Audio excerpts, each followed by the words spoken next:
Ladies and gentlemen, coming to you live from the Lucky Dog studio in a hidden location somewhere in the upper Midwest of the United States of America, it's a brother making his own way but with all the wrong opinions.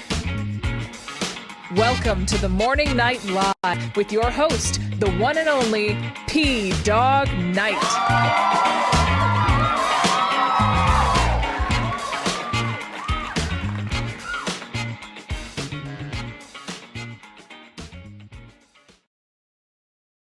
I have no idea what's going on. This is insane. So again, it took me about 15 minutes to figure out how to get into YouTube because my Google account's all screwed up. And then I obviously had a little problem here. Now it says error, use a keyframe frequency 4 seconds or less. Current keyframes are not being sent enough, which can cause buffering. So you're probably getting some buffering, I'm guessing. Is that true? Fuck. Welcome to the Morning Night Live. And I'm muted? No, I'm not muted. I'm here. Can you not hear me? Welcome to the Morning Night Live. I'm your host, Marty, also known as P-Dog Knight on the internet. Welcome back to the P-Dog Knight channel, where I can't seem to get this straightened out. But you're here. I'm here. And we're doing okay. So there we go. I'll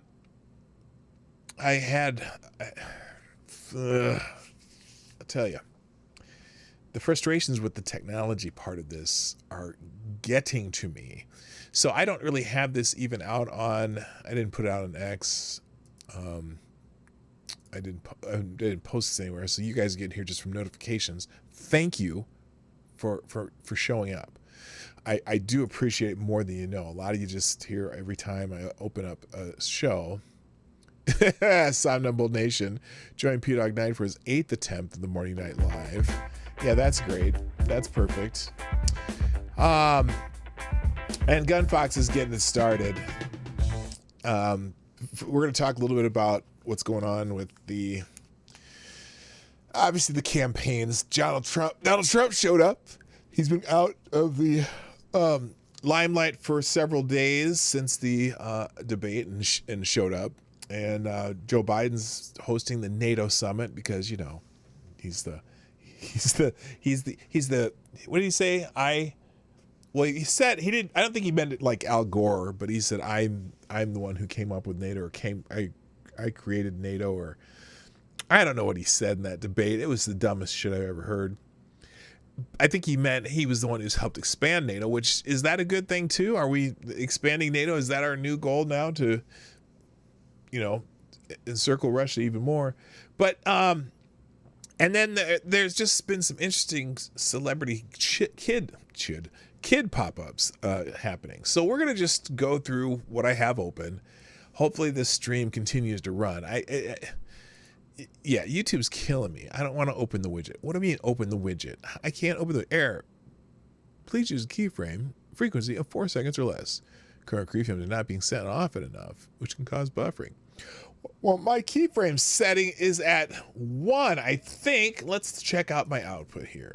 Keyframes 0. So that's definitely less than 4. But it's on auto. So maybe it's because the auto keyframe is not doing what it's supposed to do. I don't know. I just get sick of even looking at all these things. So the stream status is poor. But you guys say it's going fine. Is it going fine on Rumble? Is it going fine on YouTube? Are you getting buffering? I don't know. I can't edit this. Why did I hit the edit key? Anyway, so first of all, thank you, Gunfox61. You are the new Streamlabs Superstar sponsor of the day with the first donation. Hamilton. That says something about let's see them eat their own. Oh, is this related to what we're going to talk about today? No, I don't want to do that. So anyway, and this is an error too. Holy shit. Anyway, we're okay. We're okay. All right.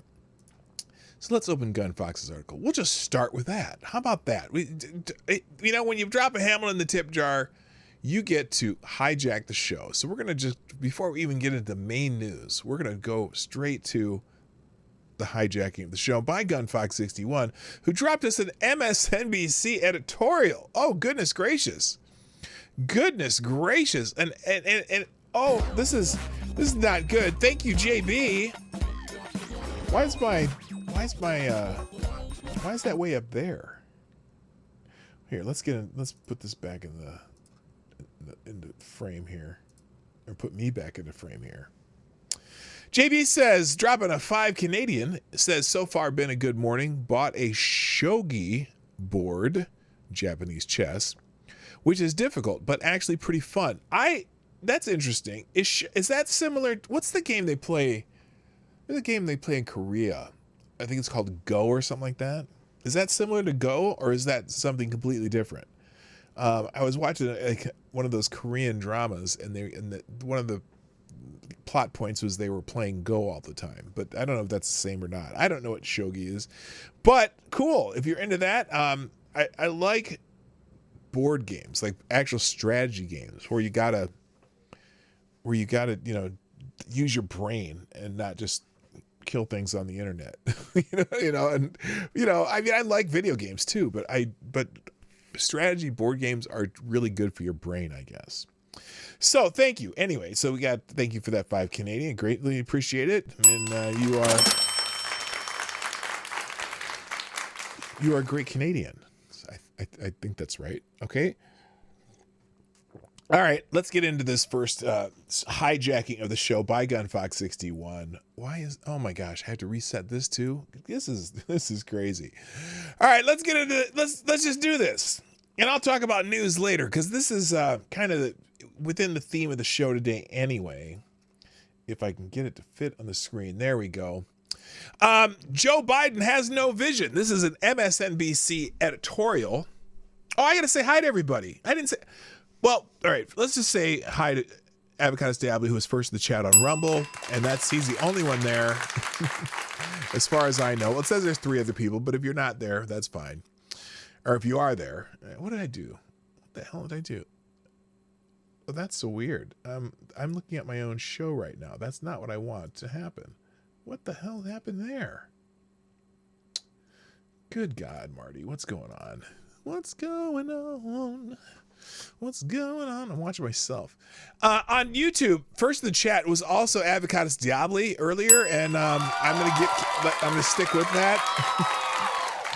But JB, I'll give you a bell for being the first one back.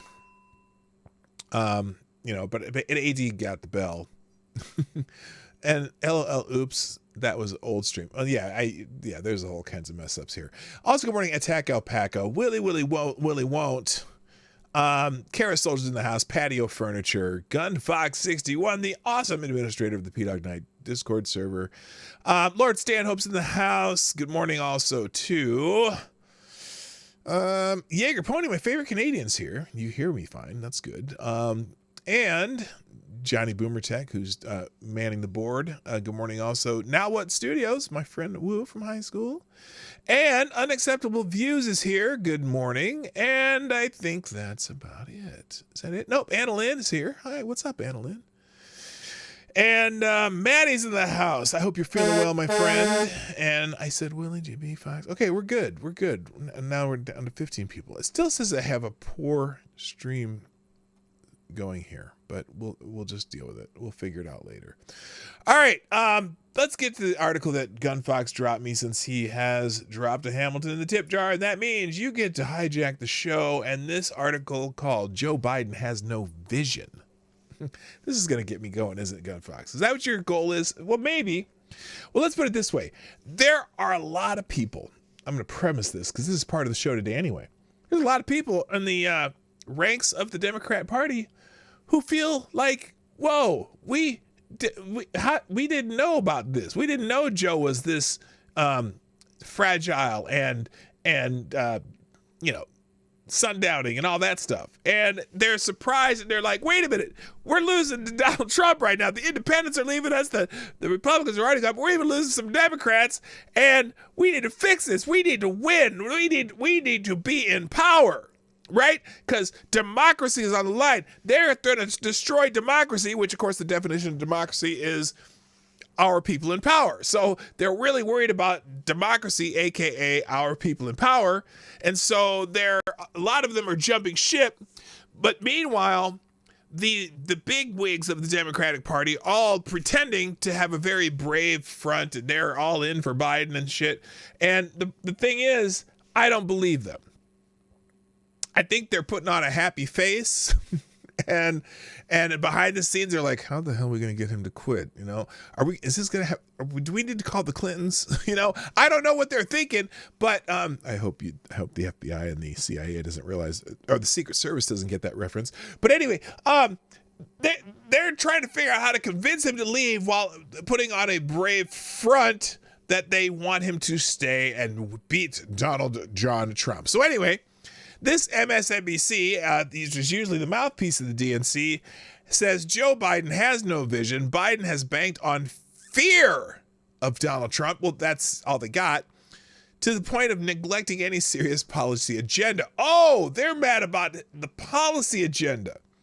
Well, remember, the most important things to people out there right now is inflation and immigration. The two eyes with great vision, right? And it seems like the Democrats want to talk about, what do they want to talk about? They want to talk about abortion. They want to talk about, what else? They want to talk about the things that usually get them votes. And right now, nobody cares about those things because nobody can afford breakfast, lunch, or dinner. And there's the wave of people coming in. Well, there's a lot of them killing other people that are already here. So here we go.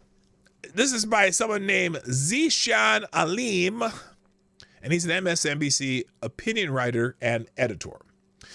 And he starts with this.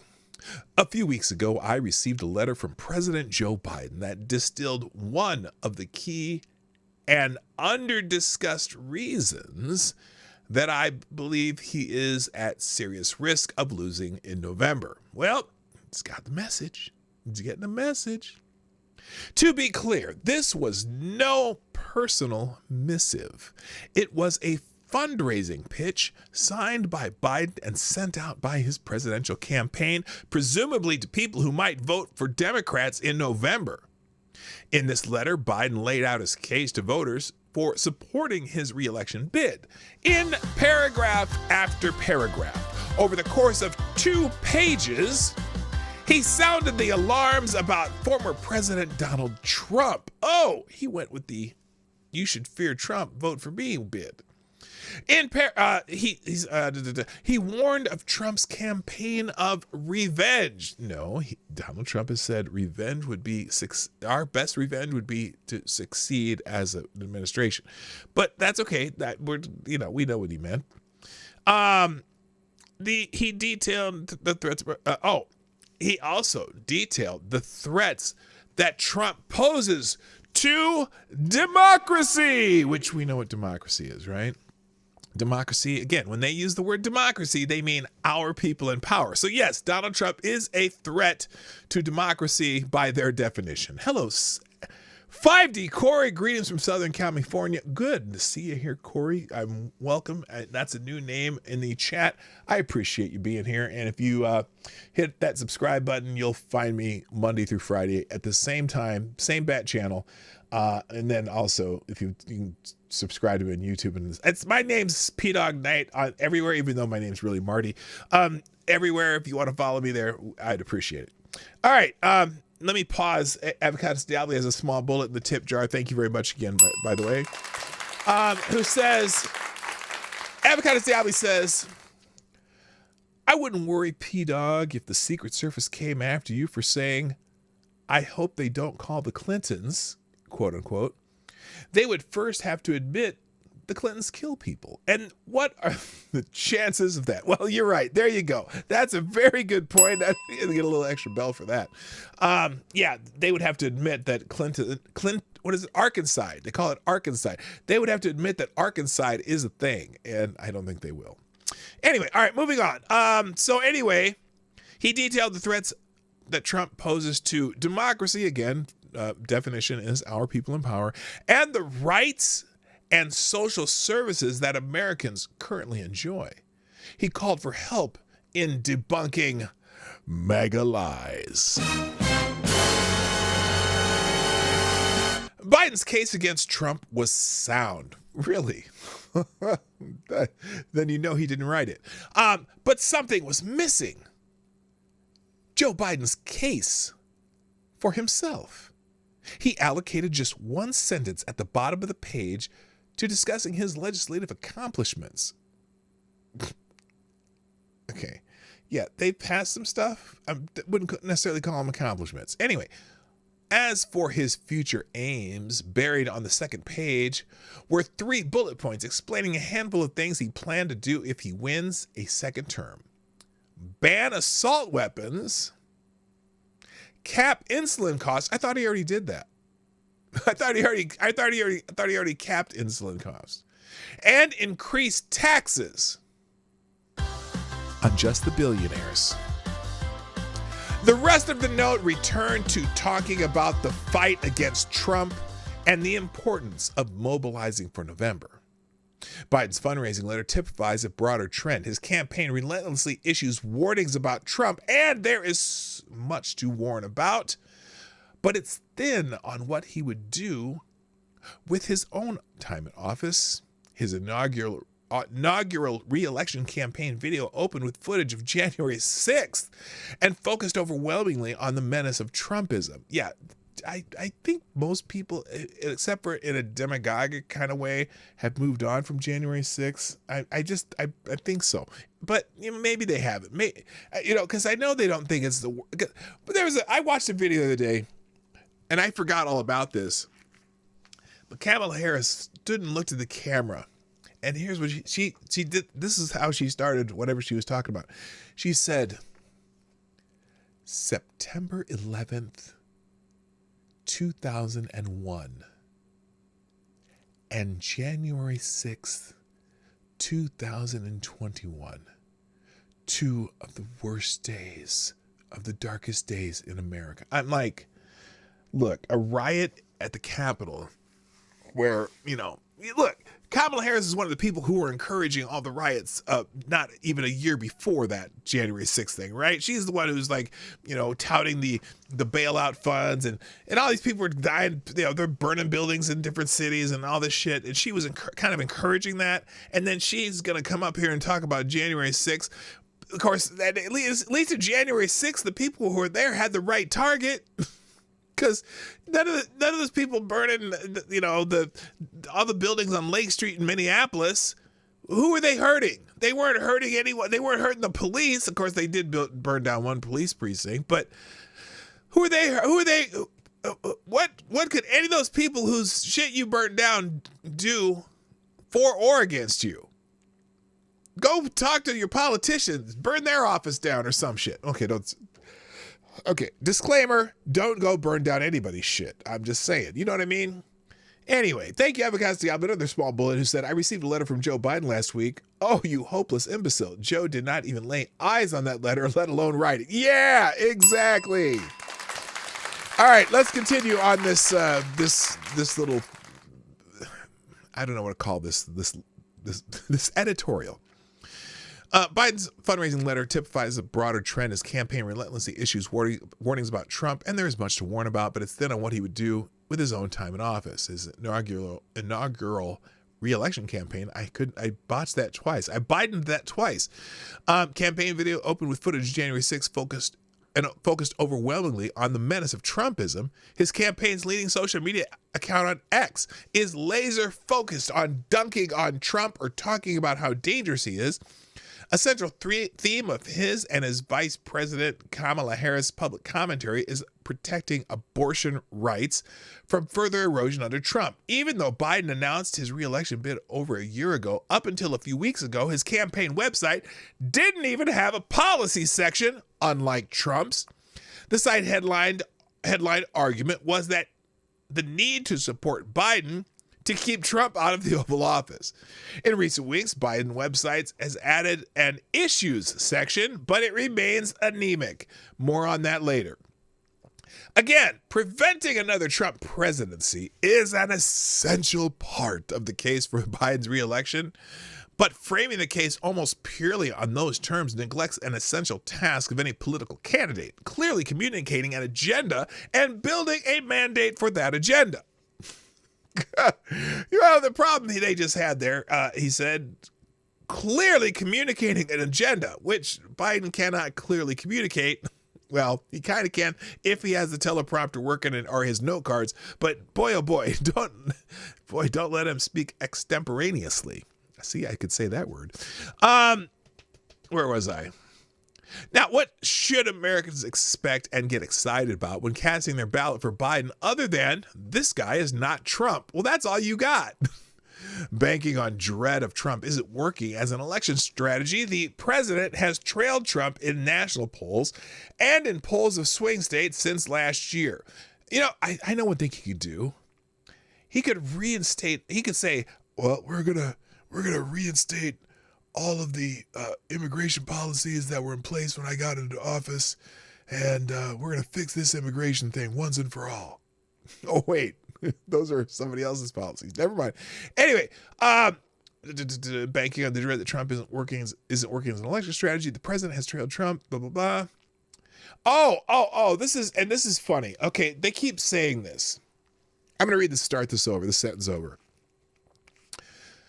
Banking on dread of Trump isn't working as an election strategy. The president has trailed Trump in national polls and in polls of swing states since last year, after Trump promised to be a dictator for a day after his Hitlerian rhetoric about immigrants, and even after he was convicted of 34 felony counts.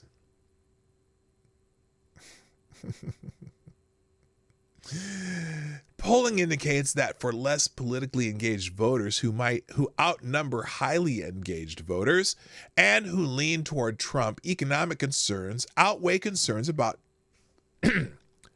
democracy. Wow.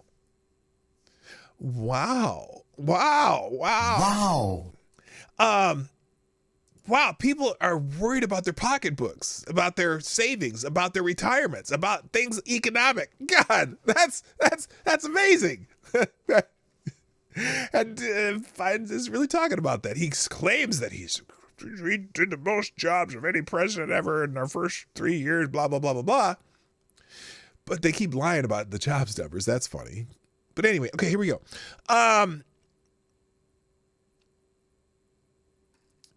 Since the 2020 Democratic primaries, Biden's central value proposition has been that he serves as the most practical bulwark against Trump and the American slide towards autocracy. But the president's evidence for that premise has become far less clear since he has taken a huge hit in his approval ratings over the course of his tenure. That's because he sucks. And even before his disastrous debate performance, a majority of voters felt he was too old for the office. Okay, stop saying that he's too old for the office. He's not too old for the office. He's too decrepit for the office. That's a big difference. There's a big difference. Again, not that I like Warren Buffett, but Warren Buffett is 91 years old. And Warren Buffett is lucid and can talk and interview and do all kinds of stuff that Joe Biden cannot do. I have a very close friend, a retired doctor, who is very, very articulate and does not have the problems that Joe Biden has. Very clear train of thought and doesn't forget things and, doesn't have signs of sundowning. It's not the age, it's the decrepitness. Is that really a word? Johnny, is that a word? Decrepitness? Close enough. Anyway. All right. If Biden is not a reliable defender against Trump, then what exactly is it that will get voters to see the point of sticking with him? This is all the more frustrating because Biden has many accomplishments as president to be proud of, and which should theoretically shape the public's understanding of him. Well, what are these? Look, the only accomplishment that he talks about is jobs. Okay. So of those, say, 15 million jobs that came back since COVID, a vast majority of them were just jobs that people got back when when everyone let them go back to work. What's the other one he talks about a lot? The infrastructure bill. Okay, they passed an infrastructure bill. We pass an infrastructure bill every fucking presidential cycle. There's always infrastructure bills because you fund infrastructure. That's a given. That's not an accomplishment.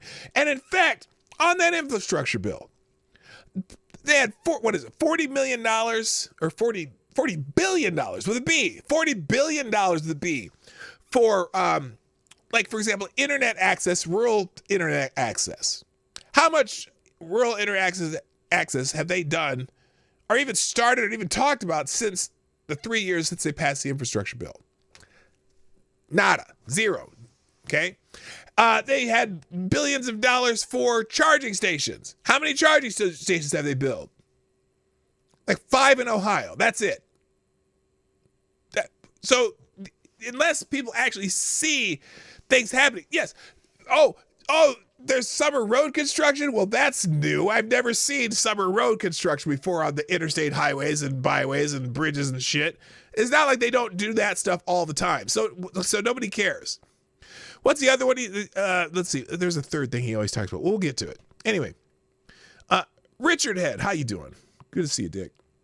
By the way, Avocado Diablo drops another $2.23 in the tip jar. By the way, if you want to sponsor the show, pdognight.live. It's over there. So over there. Wait, I can't even. That way, up there in the corner. It's in the links in the chat. Avocado Diablo says, laser focused. Calling Biden on anything floodlight focused would be an overall oversell. I take back my calling him an imbecile. I was too nice. The elevator does not only not go all the way to the top, it is lying in the parking lot. Yeah, I'll tell you. It kind of is. All right, back to this article. All right. He's going to tout Biden's accomplishments, okay? His accomplishments as president, to be proud of, and which should theoretically shape the public's understanding of him. His first term was surprisingly productive given the narrowness of Democrat congressional majorities. His aggressive intervention in the economy with the American Rescue Plan was bold and successful. Yeah, they gave away a lot of money to people, but only one time. And he passed major bills securing, among other things, badly needed infrastructure. Again, infrastructure is just kind of the given. In any administration, they're going to pass some kind of infrastructure shit. They're going to fix roads and bridges and whatever. It's not new. Advanced manufacturing jobs at home. Yeah, they did the CHIPS Act, which I think was something in the works before he even became president. Major clean energy investment. Oh, yeah, that's the, what do they call that? The Inflation Reduction Act, which actually was just a Green New Deal shit. And what is that accomplishing for people right now? Oh, they're going to get incentives to build electric cars and other electric shit, right? Oh, are they fixing the energy grid? Nah, not really. They're not expanding that. What does that do for anybody? Especially since people don't necessarily want electric cars, at least a vast majority don't. Remember, California, those emission standards things that they're supposed to be net zero by 2030. Yeah, that's not on track. But anyway, and lower prescription drug prices for seniors. Really? Did they really do that? Yeah, you got that insulin thing that you just basically, you executive ordered it out and then redid it. Okay, so the $35 insulin, that was something that's happened before you became president. Somehow you are taking credit for doing that again. And a $2,000 cap on prescription drug price for seniors. Well, that's if they're on your plan, I suppose, right? Okay, so a vast majority of Americans don't see that either. But voters have famously short memories.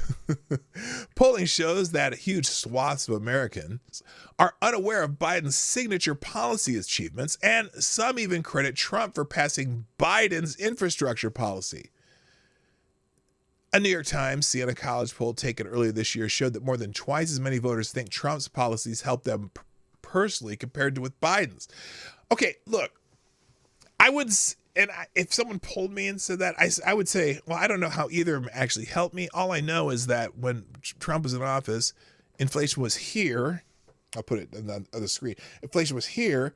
And when Biden's been in office, inflation was here. Okay. And so everything cost. And look, if you look at your grocery bills from 2-3 years ago, you're spending twice as much on food. And that's, you know what? Guess what? People have to buy food every day. People got to buy gas every day. And so I don't know what the idea that Trump helped them personally compared to, oh, by the way, that tax cut they bitch about, I know that I got some tax relief. They say, oh, it only went to billionaires. Well, no, it went to everybody. It's just that because billionaires pay more taxes, their relief was more numerically, but not on a percentage basis. Sorry, you're lying about that too. But here he goes, dispiriting as this may be, it means that Biden cannot rest on his laurels. Yeah, because he doesn't have really laurels to rest on. And he looks like a fool sometimes because look, again, it's decrepitness. Hello, Jethro Hetero, by the way. And number one is in the house. Nice to see you. He needs to set up more big swings and give people positive reasons to vote for him that speaks to their current concerns. Well, their current concerns, number one, inflation. Number two, immigration. And he can't tout things he's done on those two fronts because he's been a disaster on both. So there you go. Now, he's going to continue. While Biden's execution of his agenda was remarkable, gee, you got Democrats to vote for Democrat bills. I'm not sure what remarkable is about that, but we'll see. While his execution of his agenda was remarkable, a lot of his motivation to take it on in the first place was due to circumstances that don't exist anymore. Oh, Biden's 2020 policy vision was beefed up by that year's primaries, which generated Democrats' most progressive policy debate in decades. Biden presented himself as among the most centrist of the candidates in the race, but after the primaries, he adopted more progressive policies in a coordinated show of party unity with former rival Senator Bernie Sanders. Did he now? Really? Oh, yeah, because he's jumped on a lot of the culture shit too. This year, the primaries were mostly a formality. Did the Bidens even have, did they have they had primaries, I guess, sort of, but there was not, that was anticlimactic. This year, primaries were mostly a formality, and Biden was not challenged to show policy ambition.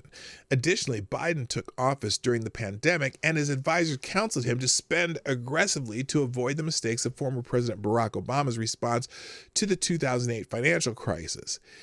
He not only had a political imperative to go after big policies, but an economic one, neither of which he had coming into this campaign. That's some word salad. I have no idea what he's talking about. Biden will from time to time discuss policies he favors, but they generally take the form of vague and technocratic incrementalism. Rather than a discernible and coherent vision, Americans can intuit that there are, I didn't know you could use that word that way. Rather than can intuit that there are threats to their freedom beyond Trump embedded in the way our political and economic systems operate. Uh-oh, is this guy going to try to push us towards more socialist policies? What do you mean there? Given how badly inflation battered how ordinary Americans experienced and perceived the economy during his term, wait a minute. How ordinary Americans experienced and perceived the economy. Look, they didn't perceive the economy. You felt the economy. It wasn't perceived. You felt it biting you right in the ass. That everything costs way more than it did before Biden. Now, is that 100% Biden's fault? Probably not. Presidents don't necessarily, well, it kind of is in some ways, because the energy sector is kind of the jumping point for everything that you do. If energy costs more, it costs everyone more to do everything, right? And so that was, that certainly had a big part of it. But during his term, it is political malpractice to now propose headline-generating and coalition-building policies that will help Americans feel optimistic about the economy. What? Given how badly inflation battered how ordinary Americans experienced and perceived the economy during his term, it is political malpractice. Political practice, not malpractice, not to propose headline-generating and coalition-building policies that will help Americans feel optimistic about the economy. Oh, like giving away money, like forgiving student loans that you have no, legal ground to stand on to do? Is that the kind of policy you wanted him to do?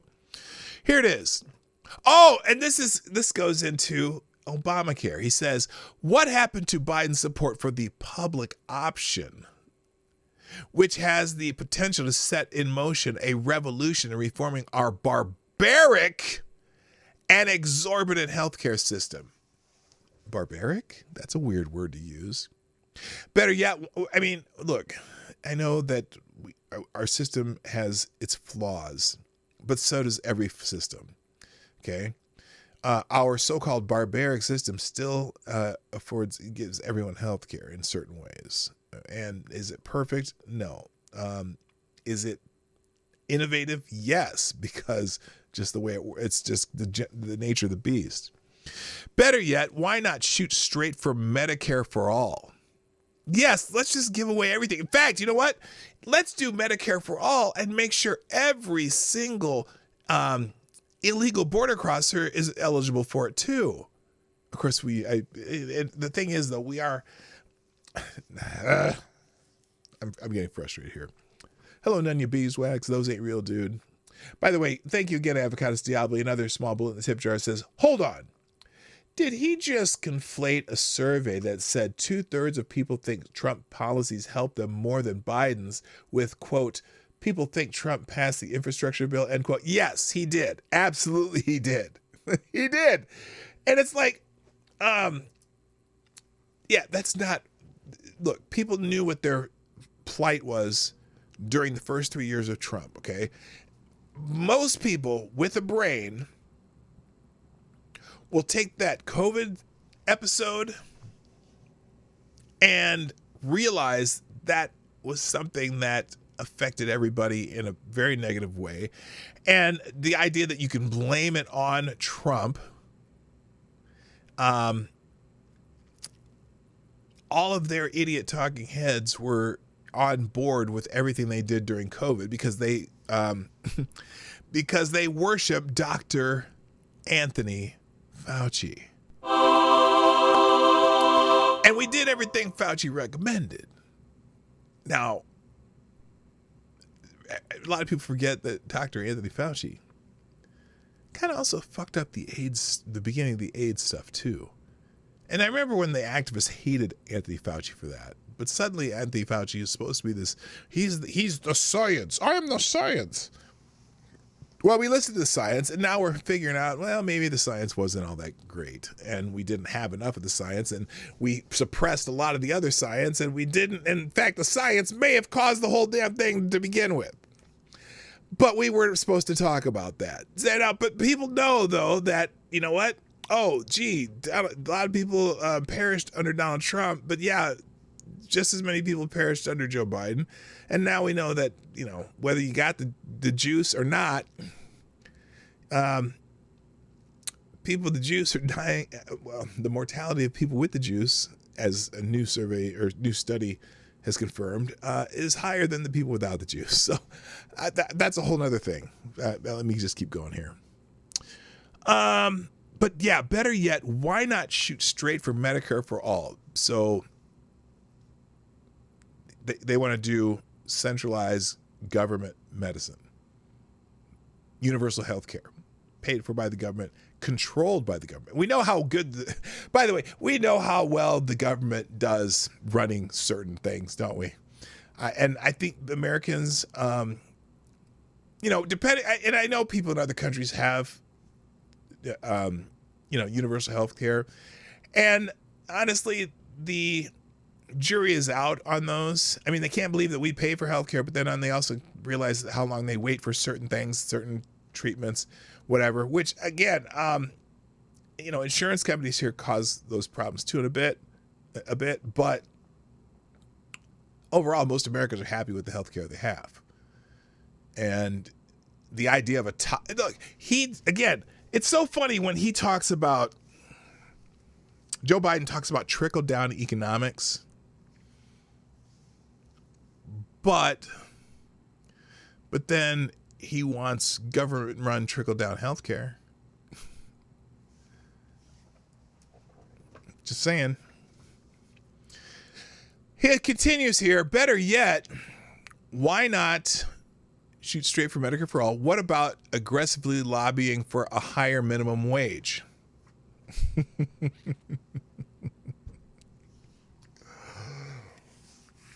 Are they not learning anything from what's happening in California when you say that? You're losing businesses because of higher minimum wage. Just say you're not, but you are. You're certainly, when the fast food industry out there, that the fast food industry is the greatest thing for your health anyway, but aggressively lobby for a higher minimum wage. How about aggressively lobby for no minimum wage? Because minimum wage is whatever someone will pay you, and right now nobody's working for minimum wage. Look, I can't find a starting job that's minimum wage anymore because businesses are paying more than minimum wage, even for just an unskilled warehouse job. So I'm not sure what you mean there. What universal policy ideas does Biden have on issues like the cost of housing and higher education that can speak to the electorate's desire for sweeping change? So this is a person who wants the government to pay for everything for everybody to live. And unfortunately, human nature doesn't even work that way. If Biden wants to do the right thing, excite progressives, and show bold foreign policy vision, he should chart an independent course from Israel and stop subsidizing its brutal military operation in Gaza. What about tapping into widespread disenchantment with an increasingly radical Supreme Court by promising Supreme Court reform? Well, that's not his, that's funny because the Supreme Court is a separate co-equal branch of government. So what reform do you talk about? You talking about changing the Constitution? Is that what you're talking about? So this guy wants super out there left-wing progressive policies from Joe Biden, who's never been a super out there left-wing progressive. But he thinks he can excite the progressive base by doing things that the vast majority of Americans may not want to. If you think about it, the progressive base is a subset of the Democratic Party. They're not a majority of the Democratic Party by any stretch of the imagination, although they will go along with a lot of this stuff. And they're definitely not a majority of Americans. So do you think this would actually help him? I don't. Continuing, Biden's struggle in communicating clearly, he should have just stopped there, are only exacerbating his agenda problems. At the debate, Biden brought up a great policy, an enhanced child tax credit multiple times. Yeah, that's one of those Republican ideas. That tax credit. Well, that's lowering taxes, isn't it? That's funny. But he spoke in rushed, incomplete sentences and was often barely audible, barely coherent too. He did not explain how it works in simple, clear, attractive language. He did not sell this idea as part of a package of exciting proposals tied to economic freedom. Wow, you know, it was funny too. All those things you mentioned earlier, what was it? Like, I know he was saying Medicare for all. Okay. Government, it was his government control. He mentioned universal policy ideas on cost of housing and higher education. Again, that's government control. Universal policy ideas on issues wanting to do the right thing, excite progressives, show bold foreign policy vision. Yeah, I don't care about the foreign policy vision. That's kind of the actual job of the president, which, so that's one thing they touched on. But like, again, those other things are legislative things, and they're all, you say freedom, and all I hear from you is you want government control of everything, not freedom. That's the opposite. That's the opposite of freedom. Central government control is the opposite of freedom.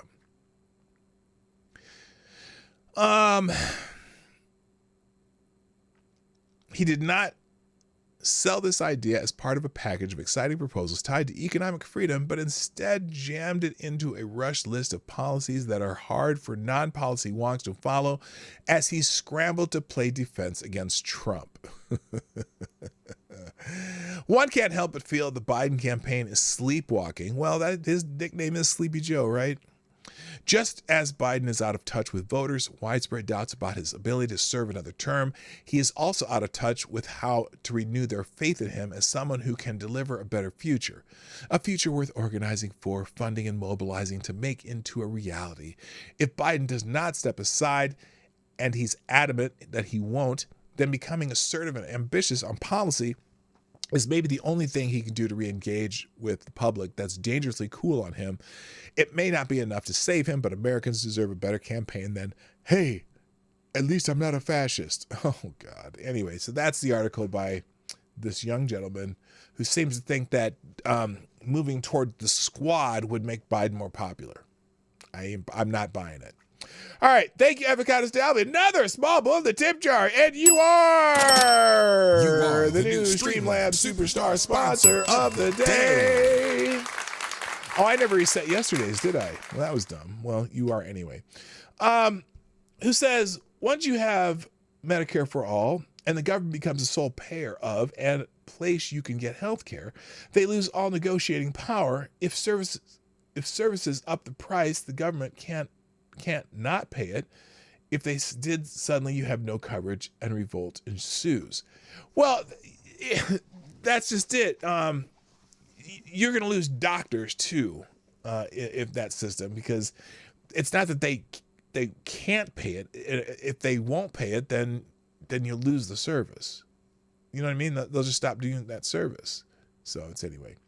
All right, there you go. All right, real quick, I was going to do.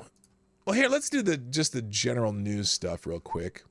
Trending things. It's Hump Day. So, and actually, I have a Hump Day thread that I can put on the screen, except I can't scroll very far, so I'm not going to do it. Anyway, happy Hump Day, everybody. Also, there's something that I had never heard of, and maybe you have. And you know how, what is it? You know how there's 420, the marijuana hippie, smoke pot day? Well, apparently there's a 7/10 day too. Can anyone tell me why 7/10 is a thing?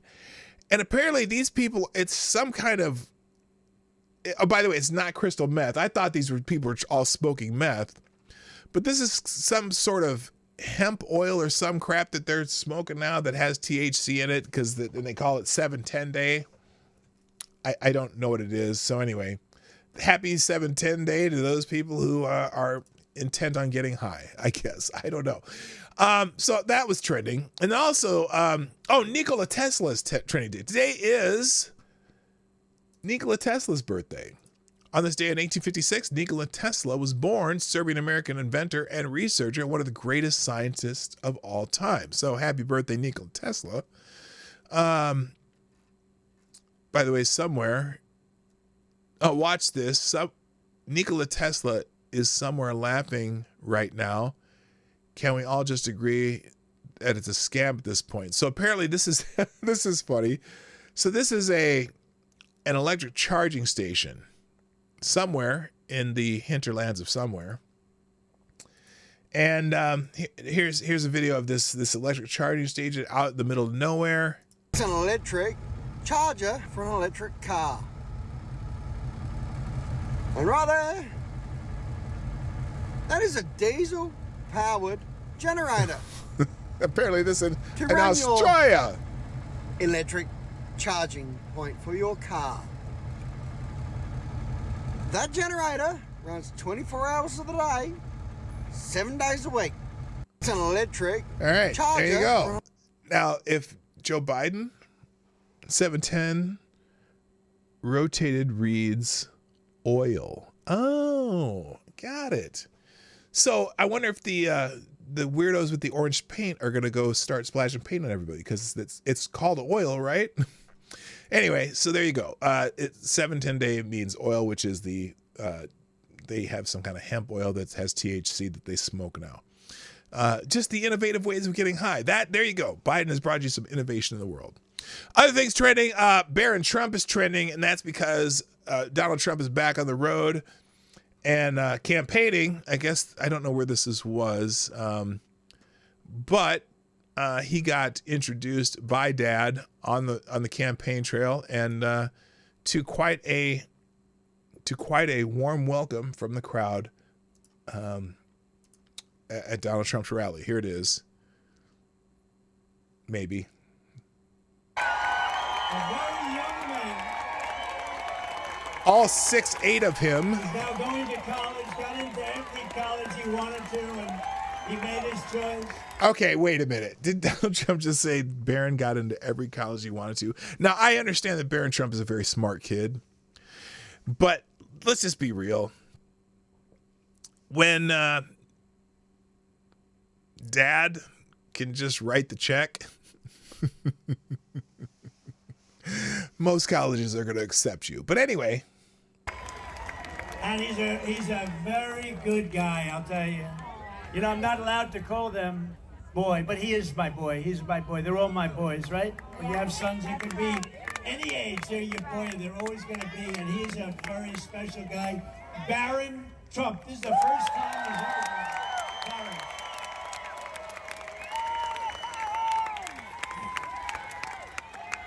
Where is Barron?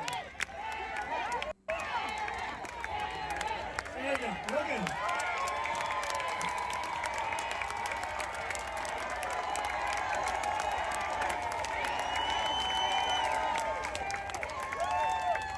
All right, so anyway, I'm not going to play the whole thing because this goes out another 30 seconds and I don't need to see that. All right, so that's why Barron Trump is trending and everyone's talking about him. And some of the things, Barron Trump is getting introduced by his proud papa. My favorite clip from today's rally in Doral, Florida. Barron is going to be a superstar. You can just see it. Barron Trump makes an appearance at the Miami rally tonight. Barron Trump given a standing ovation after being introduced at the Trump rally. And surprisingly little negative shots at Barron Trump. I was kind of expecting to have some of these be, be snarky assholes from the left, but seems like most people stayed away from that. Oh,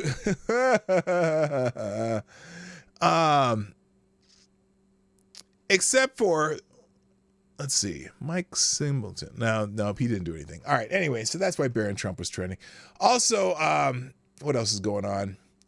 Ben Affleck is trending, and not because of anything Ben Affleck did, but I said we would talk about there's some celebrity kids in the news today, and it's because of what his daughter Violet Affleck did. Apparently, Violet Affleck who's just turned 18 herself, has been traumatized by the vid.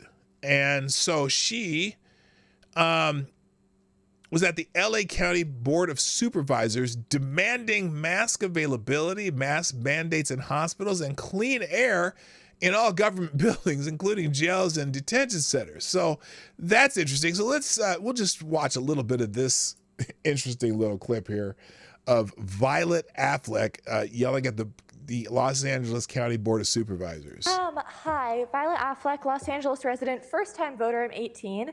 I contracted a post-viral condition in 2019. I'm okay now, but I saw firsthand that medicine does not always have answers to the consequences of even minor viruses. The COVID-19 pandemic has thrown that into sharper relief. 1 in 10 infections leads to long COVID, which is a devastating neurological... What? Did she say 1 in 10? 1 in 10 infections leads to long COVID. Is she one of these Taylor Lorenz long COVID people? She must be. She's deranged. Cardiovascular illness that can take away people's ability to work, move, see, and even think, stands to exacerbate our homelessness crisis, yes, as well as the suffering of many people in our city. It hits communities of color, disabled people, elderly people, trans people, women, and anyone in a public-facing essential job the hardest. I want to go through that list again. Because it's interesting. She left out everybody else. Stands to exacerbate our homelessness crisis, as well as the suffering of many people in our city. It hits communities of color, disabled people, elderly people, trans people, and anyone in a public-facing essential job the hardest. To confront the long COVID crisis, That's weird because I was in one of those essential jobs when COVID hit, and we were the essential people in the essential jobs who never stopped working. And I don't know how many people. I got COVID during that too, by the way. Obviously, I survived, and I got it again a year later, and I survived. But all those people in our essential job, a few got it. We didn't really have anyone that still are. And this was before they even started doing the mask thing, and nobody at our work wore masks even during COVID for the most part. Maybe a few people did. But I don't know, man. Is she advocating for all the downtrodden, I guess? Is that what she's doing? Demand mask availability, air filtration, and far UVC light in government facilities, including jails and detention centers, and mask mandates in county medical facilities. We must expand the availability of high-quality free tests and treatment, and most importantly, the county must oppose everything should be free. Mask bans for any reason. They do not keep us safer. They make vulnerable members of our community less safe and make everyone less able to participate in Los Angeles together. Thank you. Okay, so that's why Violet Affleck is out there now. It's kind of interesting because a couple people are praising this, and then the rest are mocking it. Yes, stop being an apocalyptic tease. Yeah, it's just kind of wild that. And she is, and so someone here says, Violet Affleck is a walking meme. Yeah, she kind of is. I mean, that whole speech was. She should start hanging out with Taylor Lorenz. All right, enough about Violet. Moving on. Also trending, Gorka. Sebastian Gorka's in hot water. So, and so here's a word that's trending because of Sebastian Gorka is colored. And I haven't played it for myself yet. I want to play it here, what he said, because I want to see very specific. Oh my gosh, this guy says Gorka is a literal Nazi. This isn't surprising in the least. So he called Kamala Harris a DEI hire, which I'm really getting tired of people calling things DEI, only because I've never been a DEI hire. I'm a black guy, but and unfortunately they only seem to use it for. They tend to use it for black people, when in reality, the biggest DEI hires are white women. But either way, it's because DEI is just a new word for affirmative action. You know what I mean? And it's a stupid system. It's the concept of DEI, diversity, equity, inclusion, as a strategy is actually kind of dumb, because you cannot force people to want to do certain types of things, for example. So she kind of is. Well, yeah, okay. I'm getting to that.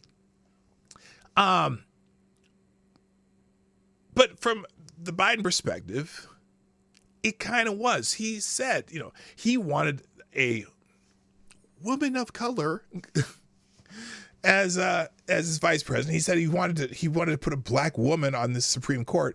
Really, why? Was because black woman was the best candidate, because if he even said this is the best candidate ever for the Supreme Court and not made any reference to her demographic, I wouldn't have cared. But when you say you want to put a black woman on the Supreme Court and then your only finalists are 3 black women, it's like, are those the 3 best finalists for the Supreme Court?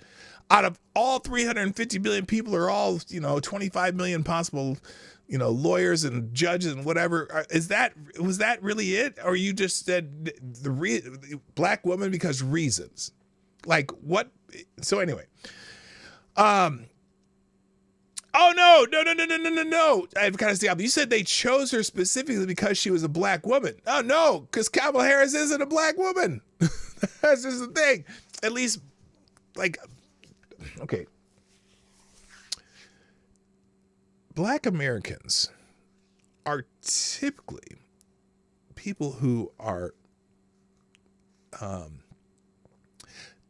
American descendants of slaves, ADOS, or what is Tariq she called foundational America, the Americans who are generations here.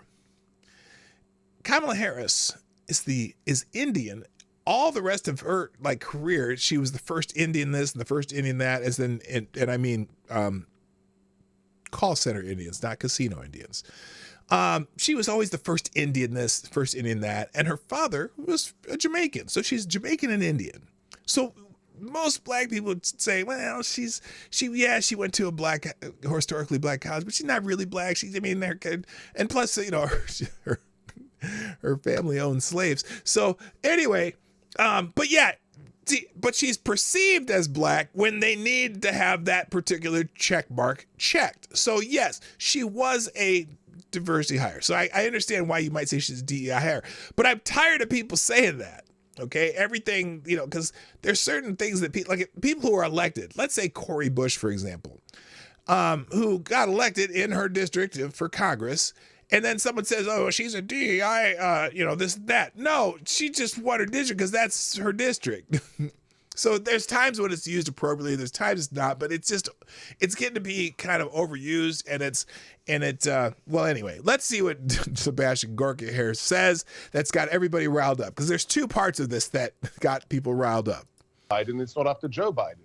When the big donors say, you're not getting a red cent, we are pulling the plug on the campaign, then the Democrats are going to say, Joe, what do you want? And right now, Hunter is negotiating. I want a pardon. We want extra bags of cash. You're going to give us sinecures. The hostage takers are now negotiating for the presidency. But I mean, do these donors really think that Kamala Harris is going to do better in Wisconsin, Michigan, and Pennsylvania than Joe Biden would? I mean, that's because it can't be anybody else, right? Hey, Rob, you're being logical. Stop it. All right. She's a DEI hire, right? She's a woman. She's colored, therefore she's got to be good. Yeah. And at least her brain doesn't literally freeze in mid-sentence. Yeah. Now, you see what got him in trouble here, at least what people are bitching about. What she's saying, the one word that really got him was colored. Because you can't say that someone's colored. You have to say they're a person of color, which is 1,000 times better, I guess. Yeah, so colored is offensive to people, and I haven't necessarily, I guess I know why, but I guess I don't know why. Because everybody has a color. Matt, your final thoughts. What do you think about what Sebastian just said? All right, hang on a sec. Oh, wait, let's see. Oh, I didn't see what Matt says about this. What did Matt think about what Sebastian says? The ledge there.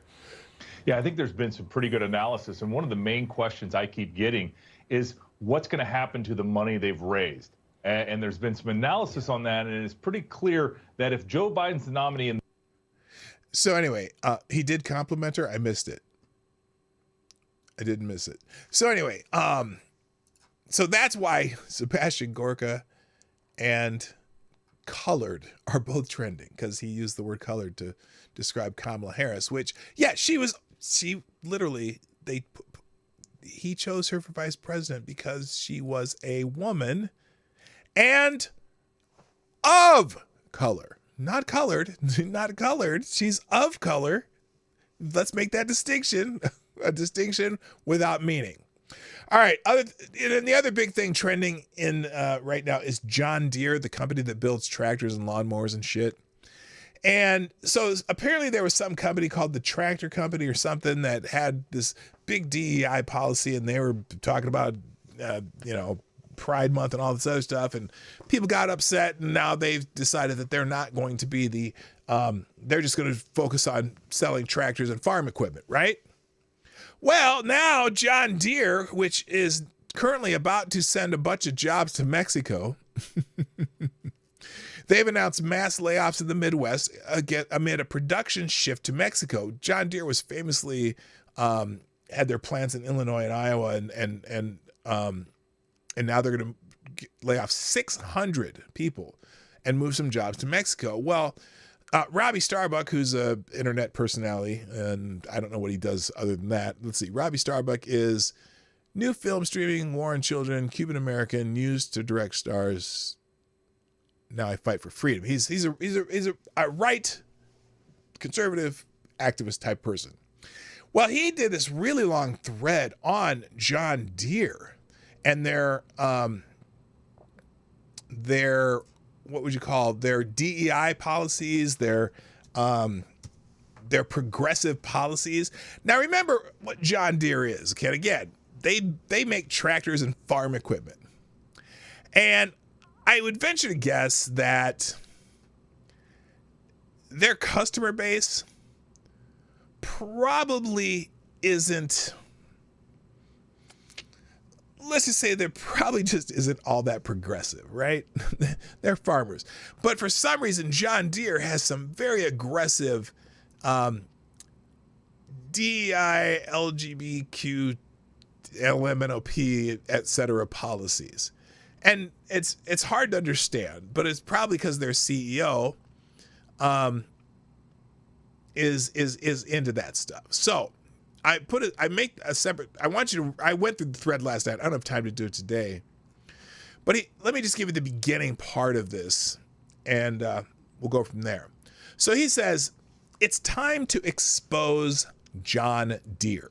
John Deere has been one of the most beloved brands by conservative farmers, but recently on CEO John May's watch, they've gone woke.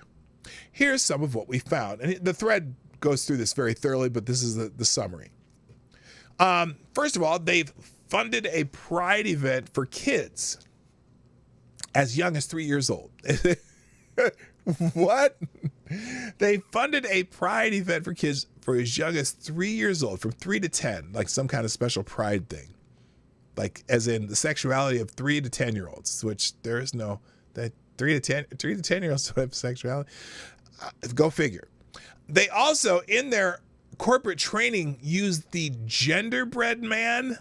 You know what I'm talking about? You probably heard of it. If not, look it up. Basically on gender, saying that people don't really have a gender. Their gender is fluid and flexible and all this. They also ask employees to list their preferred pronouns on all communications. John Deere, a tractor company that sells to farmers, mostly. And again, lawnmowers and some things, but mostly they sell farm equipment to farmers. They want employees to list their preferred pronouns on all communications. Also, Bill Gates is listed as their largest shareholder, which should be a red flag right there. Also, John Deere celebrated their accounting and finance team taking United Way's 21 days United for Equity program. Remember, when you hear the word equity, what should you do, class? Run. Now, Robbie himself did the United for Equity program. It promoted Ibram Kendi, the woke children book's anti-racist baby, Awake to Woke to Work, a podcast on the concept of whiteness, a woke activist Robin DiAngelo's bigotry against Christians who supposedly have Christian privilege, and a whole lot more. The woke policies have spread across the global John Deere brand, with many of their DEI policies also being forced on their Latin America and India branches. They also have LGBTQ and race-based identity groups at corporate, and a total commitment to DEI policies. 95 and they have a 95 out of 100 CEI score from the Human Rights Campaign. That's basically companies that have to be, follow these woke policies. Now, John Deere also announced layoffs in the U.S. that they plan to shift large segments of production away from the U.S. to Mexico. So to put it mildly, John Deere seems to have forgotten who their customers are.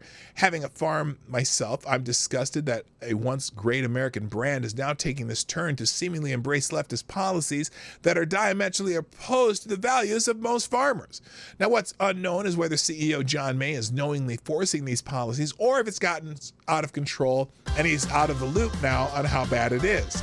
His response to this story will be very revealing as to his culpability in the implementation of woke policies.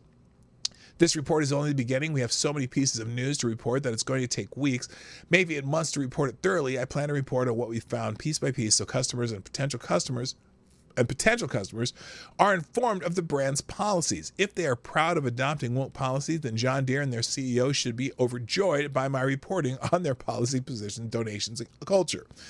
Next, we're going to do a deep dive on donations, interview their executives have given, hiring practices, woke causes they've supported, and the difficulties some farmers have faced trying to repair their products, and much more. So it's a very involved thread. It goes on and on and on. Highly recommend you check it out. All right, let's move on here. But before I do, thank you, Avocados Diablo, for sponsoring the show one more time. Who says, gender is a fluid, thus they chose a cookie. You know, those famously not solid things. Also, Kubota makes a better tractor anyway. Do they? I'm not a rural farming type. John Deere is the name. I know the toys I played with as a kid. If you have farm toys, they usually were John Deere. But does it? What's the other one too? Not Ricada. Makita, is that the one? I heard there's a pretty good too. So anyway, thank you, Avocados Diablo. All right, I got to finish up here. We started out with the doubts that some Democrats are starting to voice out loud. And here's one. Democratic Senator Michael Bennet was on This is CNN, and he is voicing doubts about Joe Biden. Here's this one. My colleague Dana Bash reported that you, Senator John Tester, and Senator Sherrod Brown all said during that lunch that you don't They're all fucked in this campaign. think President Biden can win in 2024. Is that true? Well, it's true that I said that, and I did say that behind closed doors, and well, somebody told on you. guys and others asked whether I had said it, and that is what I said. So I figured I should come here and say it publicly. Why do you think he can't win in November? I just think She doesn't seem happy about that. This race is on a trajectory that is very worrisome if you care about the future of this country.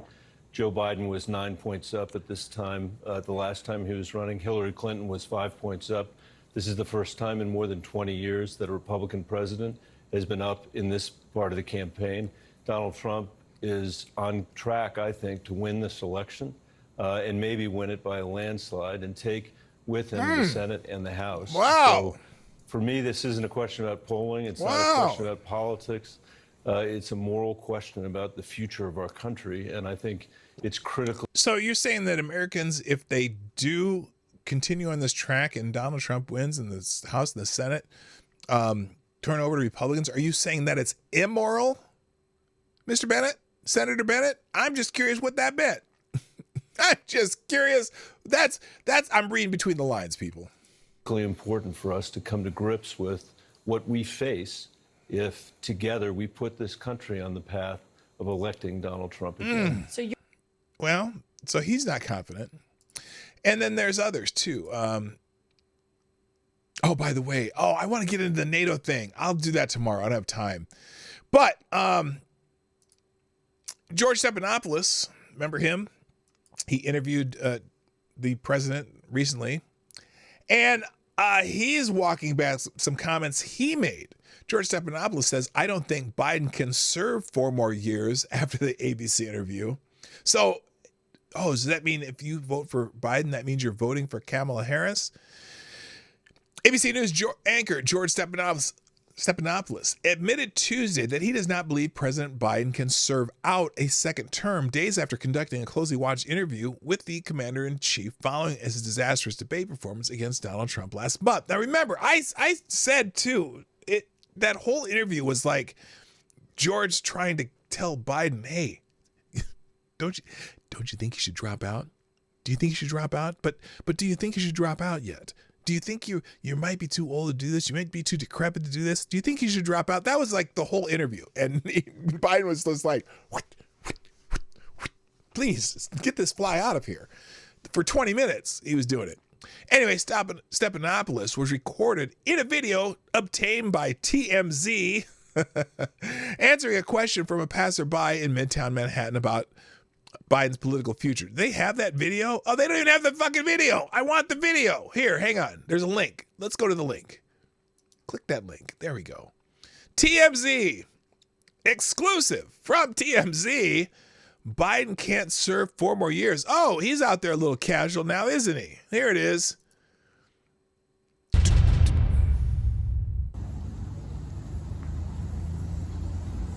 Hey, excuse me. Hey, how you doing? Good. What do you think? Do you think Biden should step down? You talked to him more than anybody else have lately, and you could be honest. Serve 4 more years. You don't think he can serve 4 more years? All right, that's an answer. Okay, so that is now. There's some people very upset about that because, George was candid. Maybe he didn't even know he was being filmed or, recorded. But boy, oh boy, oh boy, are they upset that George told the truth when not being a Democratic shill on ABC News. So anyway, and I think, let's see. Hours later, after the video made headlines, Stephanopoulos expressed regret for offering his candid response. Earlier today, I responded to a question from a passerby. I shouldn't have, the New York anchor told Puck News in a statement. And ABC News, in its own statement to the outlet, added, quote, George expressed his own point of view and not the position of ABC News. Well, an estimated 8.5 million Americans watched at least some of the Stephanopoulos 22-minute post-debate interview with Biden, and which fully aired on July 5th and was rebroadcast on This Week the following Sunday. And then they go through a recap of that. So anyway, George doesn't think he can make it another 4 years, which means if you're voting for Joe Biden, you're really voting for Kamala Harris. Oh, okay. And also James Carville. We'll just do these last two and I got to get out of here. James Carville is not pulling punches. He's pissed off that Joe Biden's staying in the race. How long is this late? I'm not going 10 minutes. The Democratic strategist James Carville said Tuesday on This Is CNN's and Anderson Cooper 360 that the Democratic Party was making an idiotic choice if they stood behind Joe Biden's presidential candidate. Carville said, Cook moved 6 states away from Democrats. I watched somebody's press conferences and it reminds me of a book that they made me read in college called Ship of Fools. A bunch of desperate people sailing into disaster. And, I think that cowards never... Wait a minute. I think that cowards have never beat criminals in a war yet. That way you can beat... The way you can beat criminals is not to be cowards. It is to take it directly on. Nothing I see that is remotely changes my mind or changes what I think about where we are. Okay, that's my really bad James Carville imitation. Oh, and he added, I think like Senator Patty Murray, who has been in the Senate for over 30 years, and the fact that she came out and said this speaks by him as opposed to what people say in front of a camera. So I don't know what the fuck he's saying here. I still think I'll stand by my thing that he won't run. But if he does, we're just making an idiotic choice for the future of our country. And I can't help but believe that. And the proof is in the pudding. They're moving states away from us. We are losing. We are not winning. And when we lose, America loses. It's that simple. So James Carville's pissed and does not want Biden to keep on. And finally, Charlemagne the God, the celebrity radio broadcaster and overall, good soldier for the Democratic Party, normally says Trump gonna be our president. The Breakfast Club host Charlemagne the God and his listeners attacked President Joe Biden on Tuesday for being a poor presidential candidate. There has been discord within the Democratic Party about Biden's path forward since his poor debate performance against former President Donald Trump. During a segment of the show dubbed Get It Off Your Chest, Charlemagne and back-to-back callers discuss how awful they feel Biden is as a presidential candidate, particularly citing his cognitive abilities. Quote, "Neither one of them motherfuckers should be president," a listener named D said, with Charlemagne expressing agreement. "We're going to lose. Donald Trump going to be our president," the listener continued. Charlemagne asserted that he does not consider himself a Democrat, but said he believes Biden does not give the Democrats the greater chances of winning. So, now, most people call into the Charlemagne the God show are brothers and sisters. And they see it. Everyone knows it. But what choices do the Democrats have? He can drop out, give all the money to Kamala Harris, have her run and lose. He can be forced out, 25th Amendment, and she'll be the first 6-month president of color, not colored, but of color. Woman of color, not colored woman, but woman of color. By the way, the Krasensteins have repeated that Gorka thing over and over on Twitter, calling him a racist and all this other stuff. And, the words came out the way they were. I don't know. I don't give a shit. Or they can come up with a new candidate, Gavin Newsom, who California sucks, or they could go with Gretchen Whitler, aka Whitmer, who nobody knows who the fuck she is. So that would be tough. I don't think the Democrats have very many choices. I don't know what they're going to do. And frankly, I don't care. I'm voting for the guy with the funny hair. And that's it. That's all I got to say. Ladies and gentlemen, on that note, I got to go. Thank you for joining me today on the Morning Night Live. I am here Monday through Friday around this time.